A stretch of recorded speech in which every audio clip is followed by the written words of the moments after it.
My name is Rebecca Kisidu, aka Mrs. Kiss. I'm excited to come your way again today. We will continue with the temperament and personality types in relationship. I'm excited today because I get to have Mrs. Liz Antwi with me. She is a wonderful sister, a mother, a wife to my uncle, Uncle Sam, Dr. Sam Antwi, and I'm excited to have her here. She is going to help us to discover how the introverts or the phlegmatics behave in a relationship. Stay tuned.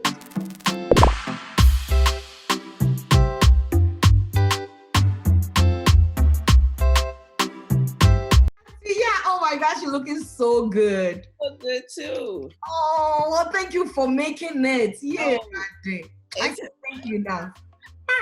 So Yeah. Hey, Dr. Sam. Oh, me, I found the personal Zaro. Uncle Sam, I can't wait for you two to come on though. Oh, sir. We can't let this makeup go to waste now. So welcome, Liz. Thank you so much. I'm happy to be here. Thank you so much. She's so amazing. Anyway, I'll be saying Auntie Ya because, you know, she's married to my uncle and we call her Auntie Ya. And so if you hear that, that's what it is. Okay, so Auntie Ya, who are the phlegmatics at all? Whoa. Okay. Well, the phlegmatics are the very cool, calm, steady, easygoing, sweet people that we know.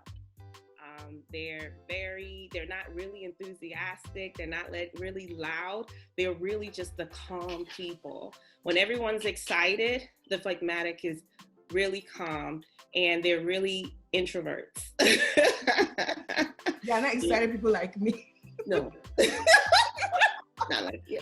We all know I'm not a phlegmatic at this point. You know, I think most of the descriptions were on the positive side. What are some of their weak sides? Whoa, with the phlegmatics, they don't look like they have negative sides because they're so calm, they're so cool, they're so collected, but they do. One of their many weaknesses, like every other temperament has, is that, you know, they are really not motivated. They're very slow. They don't move with aggression, you know, compared to the choleric male who goes out and wants to do everything and conquer the world. They're very, you know, safe. They're very safe. They don't go out of their way. They like to reserve their energy, their time. They don't really involve themselves in things. Even though they have the potential there, they won't do that. They're very selfish. They like to think of themselves more. And so that's another thing. And lastly, they're stubborn. You wouldn't believe it though, because they're so calm and so nice, but they're very stubborn. I don't care for. Like they I don't care. Yeah, I don't care kind of group. If you're happy, you're happy. If you're sad, I'm here. I mean, yeah, they're very nonchalant and yeah, they're not very expressive sometimes. Yeah. Okay. So how do you see a phlegmatic single woman? How do they show or how do they behave? The phlegmatic single woman shows as a girl who has it together. She's very calm. She's very sweet. She's probably everyone's sweetheart because she's so easygoing. She's patient. Usually in church, you'll see her as the Sunday school teacher because they're very good with kids. And so you'll see her as someone who takes her time with the journey. She's not really, she's not aggressive with the journey of marriage. It's kind of like she's being very ladylike and calm about it. And so that's how she really presents herself. So how do they behave when somebody asks them to marry them? Or when they're courting with you? When they're courting with you, you will see that they are very, they're very indifferent. You don't know if they're with the flow or if they're not. They take their time a lot. You know, they're not the one, let's get married now. Like, they're not like that. They're very calm. You know, so you really don't know if they even like you sometimes because they are just that calm and that reserved at times. So yeah, if you want to, you can marry me. If not, you can go. I'm just here. I'm gonna be cool. Yeah. How does the single man phlegmatic behave? The single man phlegmatic, they kind of present the same. They come across as maybe not as romantic and not as forthcoming with how they feel about you. Because they're not expressive, you don't even know if they like you or not, but within themselves, they really, really do like you. They're not the aggressor. Usually they're the ones that you have to push. And so they come across very calm, and they come across not interested either. And so you kind of have to push the person like, hey, are you going to marry me or not? But they're very calm people. So, yeah. Wow. If you're dating a phlegmatic, please, it's okay to nudge them on. You're like, okay, baby, next year, what do you think? Or next month? Please, not next month. But you know how it goes now. In a marriage, how typical are they? Okay, so for a phlegmatic wife, she comes across very organized. She's the planner. She's very family oriented. She cares. Her family, her children are her priority. So you'll see her really just focused on the family. And sometimes, if she's someone who in her nuclear family is someone that's like everybody loves, you'll see that once she gets married, she kind of detaches herself and has a new priority, which is just focused on her husband and her children. She's the one who is, making sure she's cooking the meals, being just the stereotypical mom, right? She's doing everything right. And so she loves her husband. But whenever the kids come into play, she has more attention on the kids than she does on her husband. That is like crisp. How do the husbands also behave? So phlegmatic men, so in marriage, phlegmatic men are not, again, they're not aggressive. They're very calm people. And sometimes it becomes an issue in the relationship because they're not aggressive people. They come across unmotivated, sometimes lazy. You see that they don't really take the head of household role that women expect them to have. And they tend to marry women who are the opposite, who are very aggressive, who are very strong. And so in marriage, sometimes they are, they're still cool, they're still calm. They don't want to argue a lot. You probably won't even fight with them ever because they're very calm. They're slow to, to respond to you. But there's always a tension because of their fact that they're not the aggressive head of household, that manliness is not there. And so sometimes you'll see the friction between a wife. Sometimes they're not expressive too. So sometimes the wife doesn't know, does he love me or he doesn't love me? Like, I don't know. But they're great husbands though, at the same time. They're very family oriented. They have a lot of patience. They're very serviceable. They're very thorough. They're diligent. This is across the board with phlegmatics. Very diligent. When they want to do something, they do it. So how do they, what are some of their parenting styles? As a mom, they teach their children how to sew, how to cook, how to do, household things because they have that type of patience. The husband is the same. As a father, they're usually very loving. As parents, they're very loving people. That part of them, their children know, my parents love me. So they're both very loving people. The father is very involved and cares a lot about the child's progress. The child is a priority to them, very protective as well. So let's move on to the in-laws, phlegmatic mother-in-law. They really just show up very calm in the same.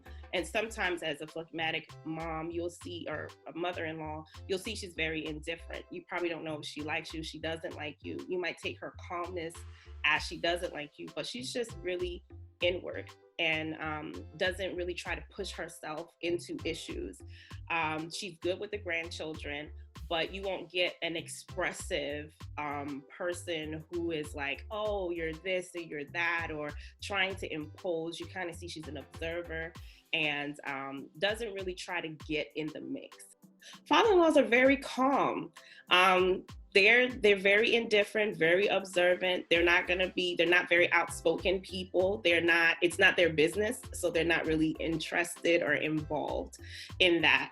They're very nice. They're well-spoken. I think in the last video you spoke about how they have this wisdom. Like they're just very like to themselves, very quiet.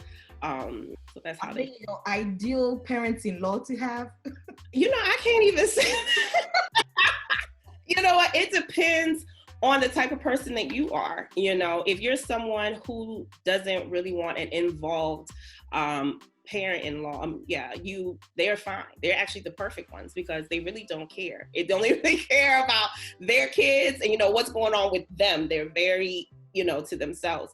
But if you're someone who, probably wants someone who's a little bit more sensitive, more expressive, emotional, no, then you're not going to get that from a phlegmatic in-law. So I guess they're good, depending on what you're looking for. What would be your advice to the phlegmatic single woman, phlegmatic single man, mother, parents, in-laws and stuff? Just kind of give us what you would say to them. Okay. So for the phlegmatic young lady that's waiting, the thing about it is your gentleness is beautiful. You do so much with grace. You're a lovable woman, however, the level of stubbornness that you have can be an issue in the future. Hear what others have to say, what wise people have to say about your journey. It's important that as you are dating people, that you don't have a prideful attitude towards the men that come your way, because phlegmatics are very organized. They look like they got it together, and so sometimes they're very picky with who they bring in. And so I think humility is also a good thing. Be humble with the process of waiting, and be willing to receive advice waiting. Now, as it relates to the man that you're, the prospective guy, again, be humble. Be humble, and also, get to a space where you can express yourself to that person. And the thing is, for the phlegmatic young lady or for the phlegmatic overall, it's really hard to do. You like being by yourself. You like doing your own thing for hours, but you got to come out of your shell a little bit so people can kind of see another side of you and connect with you. As it relates to the phlegmatic. Before we go, would you say that the phlegmatic man is indecisive? Are they indecisive at all? So yeah, they come up a bit indecisive. But the thing about a phlegmatic, though, is once they do make their decision, they're very diligent about it. They will go with it with excellence. They will do an awesome job, and they have so much potential in them. But because of, sometimes worrying too much, anxiety, not trying to take chances, they sometimes don't really fulfill their potential. And so they need someone who can help bring that part of them out, but they need a lot of faith to do a lot of the things that they need to do. Move on to the other ones, the mothers, the parents, the wife, as in, marriage. Biggest thing for phlegmatics, both husband and wife, is to go out of themselves to see what their spouse wants and desires and do their best to do that for them. Because what happens in a lot of relationships with phlegmatics is that the opposite person doesn't feel loved, doesn't feel connected, because the person's so inward and the person is so about themselves, very calm. They're not expressive sometimes. So sometimes the person doesn't know how you feel about them. Another thing about a phlegmatic, though, it comes for women and men, but especially with women who have stronger personalities than their spouses. Phlegmatics and melancholy people are very sensitive with their words and how you speak to them.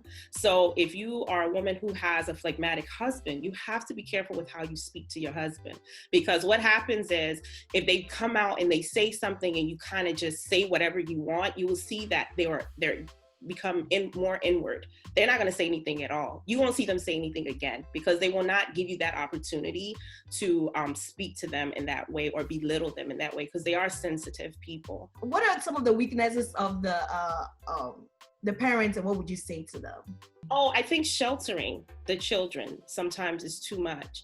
We're in times where sheltering your children too much can really disable them. So for phlegmatics, because they're so calm, sometimes the children take them for granted because mom is always there, dad is always there. So there's sometimes the respect issue whenever it comes to phlegmatic parents. You'll see that if you have a child who has more of a more strong personality, they don't have that much respect. And so it's important that with phlegmatic people, that when it comes to their parenting, that they create a boundary sometimes is how much involved they're going to be in the child's life, allow the child to grow and learn how to make wise decisions, nurture them how to make wise decisions. But for the most part, they're excellent parents. I cannot say anything negative about a phlegmatic parent because they are actually one of the best temperaments as parents. Oh, wow. That's nice. Well, thank you so much, Auntie Ya, for that exposition. That was excellent. If you're phlegmatic, please, Auntie Ya, what would you say? What do they need? Gift of the Spirit? Gift of the Spirit. You need the Holy Spirit to quicken your mortal body.